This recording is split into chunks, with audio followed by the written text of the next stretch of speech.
Situasi di Timur Tengah memanas setelah serangan udara Israel yang menargetkan Doha, Qatar. Serangan yang disebut sebagai presiden ini telah menghancurkan norma-norma diplomatik dan memicu kekhawatiran global.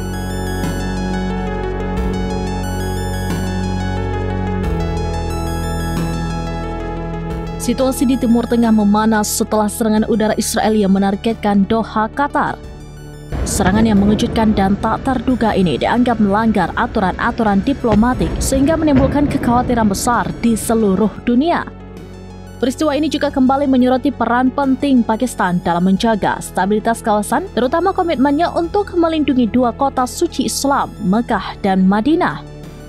Secara bersamaan viral di media sosial TikTok video-video dari para jamaah umroh yang mengaku menyaksikan ledakan di kota Madinah pada Kamis dini hari.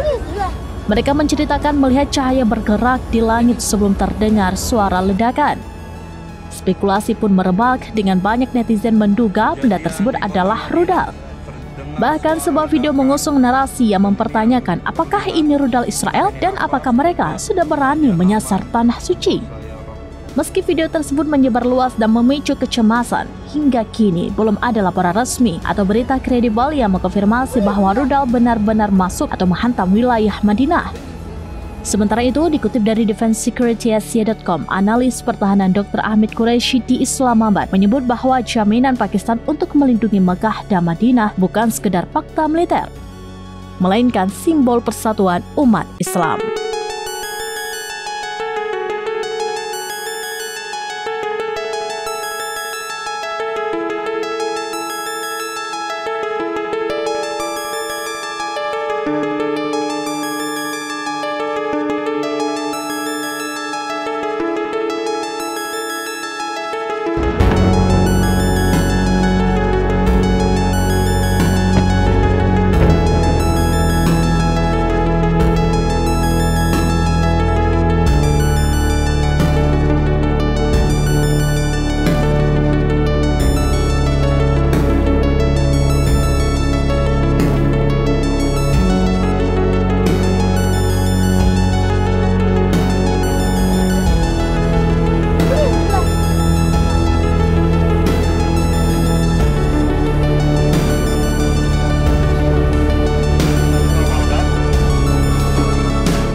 Demikian informasi terkini Syederalon, saksikan terus beragam informasi lainnya. Coba like dan share seluruh akun serambinews.com.